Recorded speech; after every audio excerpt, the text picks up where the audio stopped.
Hi, I'm Danny Abe, executive producer at 343. And this year at E3, we're really excited to announce Halo Anniversary to the world. We wanted to give an example of campaign, so we used Silent Cartographer to really highlight some of the exciting features we're developing for the game. And now we want to share this with the rest of the world. So this is really your chance to get a behind-the-scenes peek at what we're doing with Halo Anniversary. Hope you enjoy.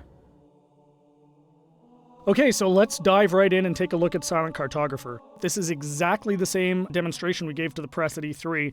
In fact, this is exactly the same build. So the exciting thing is that this build has come a really long way since we showed this at E3. It's kind of funny for me to look at it now and say, hey, the game looks much better now. So the first thing you're going to see immediately on the fly-in is the graphical upgrade. I mean, the game looks fantastic. We spent a lot of time really lovingly bringing this into the current generation and, working very hard to make sure that this looks like a current generation title, something everyone can look at and just say, wow, this game looks fantastic. But the big test is really, how does it feel? So let's take a look. So we're going to charge the beach here. First thing you're going to get a taste of when you pick up this game and start playing is that this plays exactly like the original. That was a core development principle for us, is this game needed to play exactly the way it did 10 years ago. I mean, this is the game that launched a generation of shooters, so we had to make sure that that feeling was identical to that experience that everybody remembered 10 years ago, because this is really a gift to the fans. This is a way to relive the experience of playing Halo 1 for the first time, so we really wanted to make sure it was identical. And the way we did that was actually a fun technical trick. We're actually running portions of two engines at the same time. So the underlying code, the code controlling how the game feels, how the AI reacts, all of that stuff, is a lot of it's the original Halo 1 code, and that was really the best way for us to ensure that the game played exactly the same as it did 10 years ago. But on top of that, we've layered a new graphics engine that allows us to, make the game look fantastic and look like a current generation title. So it's really a great mix of the two. So at the end of the day, your Halo fan gets a game that plays exactly like they remember, but looks like a current generation title.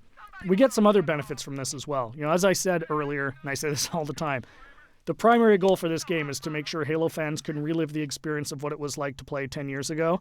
And one of the big tools we have in our box to do that is Classic Mode. So what's Classic Mode? At the touch of a button, you can swap back and see how the game looked 10 years ago. So here it is. This is, Halo 1 10 years ago.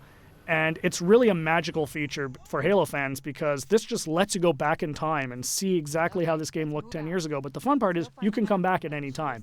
So Classic Mode gives you the ability to go back and forth whenever you want at the campaign. So one of the things that's fun to do is get out to a spot like this that, just looks beautiful. You've got the water, the sun reflecting over it, the Halo ring in the background, and say, hey, what did this look like 10 years ago? Touch a button, and there it is, right? I mean, it's really, really, really a lot of fun to go back and forth between the two modes. And this is something I personally get the most excited about.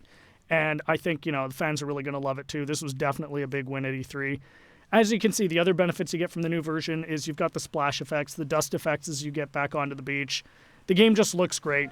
The other thing that's fantastic is for the first time, we're going to have co-op over live for the campaign. So you can hop onto the Warthog with a buddy and just plow through this game and, start mowing down grunts and elites and, just team up with a friend. Get on, go, hook up on live and play through the campaign together. And, we think people are really going to love that too. I often say, what would Halo 1 be without the Magnum? And, of course, the Magnum's back. Everyone remembers that fantastically overpowered pistol that just enabled you to walk through and just mow through hordes of enemies.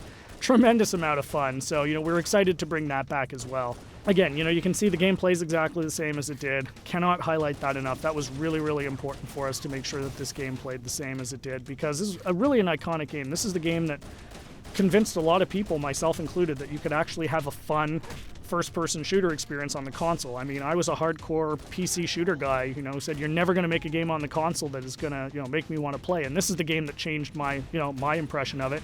And it's the same for millions of Halo fans. And those fans, that's who this game is for. This game is really a labor of love for us here at 343, and we're really excited to be able to present it to you.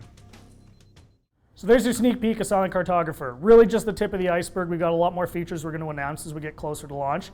Come to Halo Fest at the end of August and see the whole game in action. See you then.